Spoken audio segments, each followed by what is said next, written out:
He's deep down in that burrow, isn't he? It's sort of hard to retrieve yourself out of that. Well, that interview sparked widespread backlash, with a new poll revealing a majority of Brits want to see Harry stripped of his HRH title. For more, we're joined by royal expert Juice Elizabeth's birth.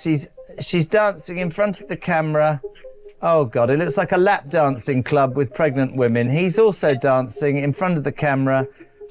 She's got a black dress on. She's literally holding her bump and twerking, and she's put this on social media. Working royals and senior members of the royal family, because it denotes a level of I guess, respect in the public, and also it's not a financial thing. Working royals do not profit. They do not use their names to make. All about trust. They excluded Meghan Markle from the Sandringham summit because they were afraid she would secretly record. Let's get straight to the heart of it. The story is absolutely wild, and the era of silence is officially over. After years of speculation, whispers, and grainy internet videos obsessing over belly shapes and fabric creases, senior royal insiders have finally had enough. The palace voices that truly matter are now speaking up about one of the most explosive rumors yet, that the birth of Prince Harry and Meghan Markle's son Archie wasn't just secretive, it was allegedly staged from start to finish. Yes, you heard that right. No more tiptoeing, no more coded language. The palace response is coming in hard, and it's not pretty. They're calling it exactly what it is, a total cover-up. Accusations are flying: fake pregnancy, moon bump, surrogate birth, all of it out in the open. And these whispers aren't coming from random bloggers or faceless Twitter threads anymore. They're now echoing down the palace corridors where the voices actually carry weight. The gloves are off. Even the most neutral royal watchers admit something about the whole pregnancy story was off from the start. There were no traditional hospital steps, no classic royal photo op, no official statement with exact details. The due date, anyone's guess. No royal gynecologist was ever involved. And then came the photos. One day, Meghan's bump looked high. The next, it was low. And in some shots, it even seemed to fold when she sat down. The internet picked up on every detail, and let's be real, people weren't pulling these suspicions out of thin air. But every time questions bubbled up, Meghan and Harry's camp shut them down fast. The press was accused of racism. The palace was labeled cold and unkind. The world was told to be kind and quit speculating. And in that wall of silence, Meghan and Harry built a brand one that became incredibly powerful. They leaned heavily into the narrative of being a young family, mistreated by the crown, pushed aside, and misunderstood. That image didn't just sell headlines, it launched their entire public identity and made them global icons of modern royal rebellion. But now that silence has finally shattered, royal sources are coming forward claiming there was never a real pregnancy at all. According to these insiders, Meghan wore a prosthetic bump for every single public appearance. They say the entire thing was orchestrated from the start. And if you're wondering why no one in the palace spoke up until now, the answer is just as twisted as the story itself. It was all about protection. Protection of the monarchy's reputation, protection of the Queen's legacy, even protection for Harry himself. But now that Harry and Meghan have gone completely rogue, firing shots at Charles, William, Kate, and anyone in their path, those within the royal system have had enough. They're done keeping secret. There's even talk of sensitive documents now being quietly pulled for review, medical records, travel logs, official timelines. Every detail is suddenly under fresh scrutiny. And if the palace ever decides to go fully public with their findings, it could explode into the most devastating scandal the British monarchy has seen in years.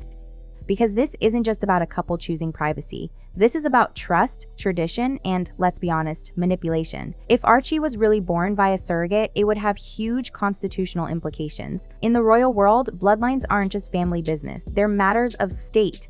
The process for royal births is ultra-traditional for a reason. There are rules, and this would break every single one. What makes this even messier? How much Harry and Meghan have leaned on Archie's name and story. Every interview, documentary, podcast, and media deal, they've wrapped themselves in the image of loving, fiercely protective parents. But if the world was sold a lie, if the whole thing was staged, that would wipe away every ounce of sympathy they've ever earned. And people aren't just upset inside the palace. There's anger rippling across the entire Commonwealth. Walking away from royal duty is one thing, but rewriting reality to play the victim, involving a child in that kind of deception crosses a whole new line. Here's where it gets even more unsettling. Former staffers who worked closely with Meghan during her supposed pregnancy have started quietly speaking out. They say things never seem to add up. No one ever saw a nursery being put together. Meghan kept a tight lid on anything medical, insisting aides never ask questions. Some even confessed it felt more like a staged production than a genuine maternity journey. And for Harry, this opens a whole other can of worms. Just how much did he know? Was he fully in on the act, or was he also misled by Meghan? Because if Harry was a willing participant, he's got a lot of explaining to do, and if he was fooled, then he's become another casualty in a drama that's spiraling out of control. But if Harry wasn't in on it, then this marriage has even darker corners than anyone imagined. The palace itself isn't releasing an official statement, not yet, but the people around them are speaking up, loudly. They're not protecting the couple anymore, they're protecting the crown. The queen may be gone, but the legacy she fought her whole life to preserve isn't something Charles or William are willing to see dragged through the mud any further. That's the reality now. For a long time, the monarchy held back, maybe out of fear, maybe out of grace. But as lies start to unravel and the public begins asking the tough questions, the truth just doesn't stay buried. If this goes where insiders believe it's headed, get ready for an even bigger explosion. Legal action could follow. Public debate will rage on every airwave, every website. Meghan and Harry's credibility, already battered, might not make it through the storm, because this is no longer just celebrity gossip. This is the monarchy's image, its legacy, and even its very structure being tested like never before in modern history. The trust is broken. The whole world is watching. And as for Meghan and Harry, they better brace themselves, because the storm they stirred up is finally closing in. Here's the thing, as soon as the truth about Archie's birth started to unravel, a lot of other things suddenly made sense. The latest move by Meghan and Harry to push their children toward royal roles, the very institution they once claimed nearly destroyed them, has only raised more eyebrows. And the palace, they're not buying it anymore. Insiders now say Meghan and Harry are scrambling to put their children back into royal relevance. After years of trashing the monarchy, spilling family secrets, and cashing in on royal trauma, suddenly they want their kids to hold titles, get official recognition, and even take part in some royal duties. It's a complete U-turn from everything they once claimed to want.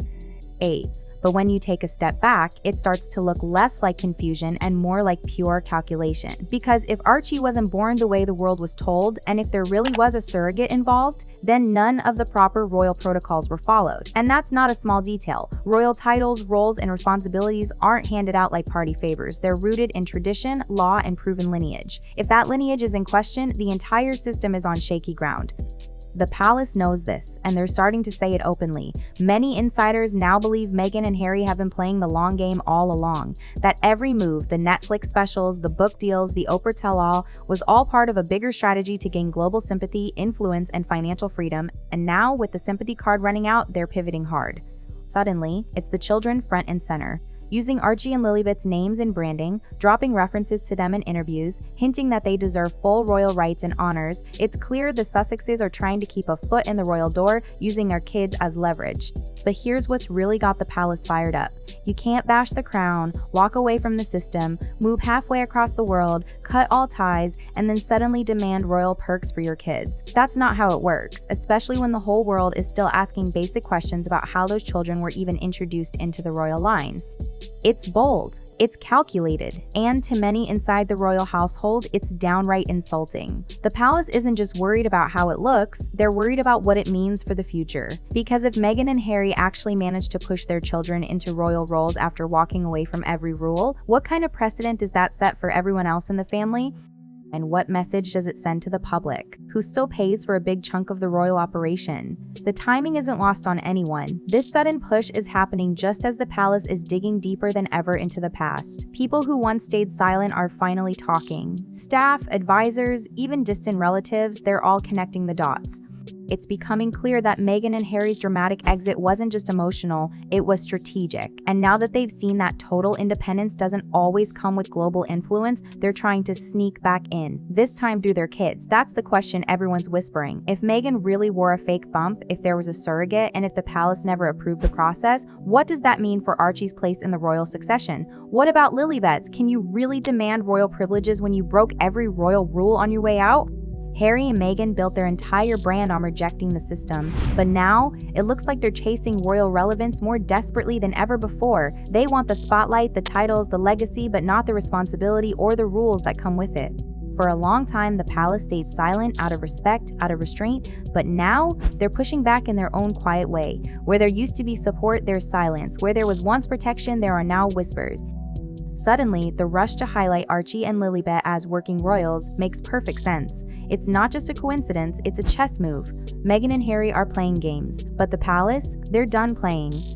And as all this unfolds, tension inside royal circles is at an all-time high. Behind closed doors, staff who once felt muzzled by loyalty are now comparing notes. There's a sense of betrayal that goes beyond protocol. People feel used, drawn into a drama that was never about family, but always about strategy. So, for years, palace aides bit their tongues and did what was asked, keeping the Sussexes' secrets and running interference with the press. Now, as the story shifts, those same people are sharing their doubts and stories, building a picture that feels very different from the one Harry and Meghan sold to the world. Even in public, the change is obvious. Senior royals are showing up for events with a united front, no subtle olive branches, no half-hearted statements about forgiveness. The message is clear, the door isn't just closed, it's locked. Meanwhile, Harry and Meghan's camp is working overtime, briefing sympathetic journalists and posting carefully staged family moments, hoping to win hearts. But every move they make is met with more skepticism, more scrutiny, and more questions about their motives. This isn't just a PR battle anymore. It's a war for the future of the royal institution, and neither side is backing down. The palace is betting on patience, tradition, and the strength of the crown. The Sussexes are betting on public sympathy, controversy, and the unstoppable power of their own narrative. For the first time in years, it's not clear which side will come out on top.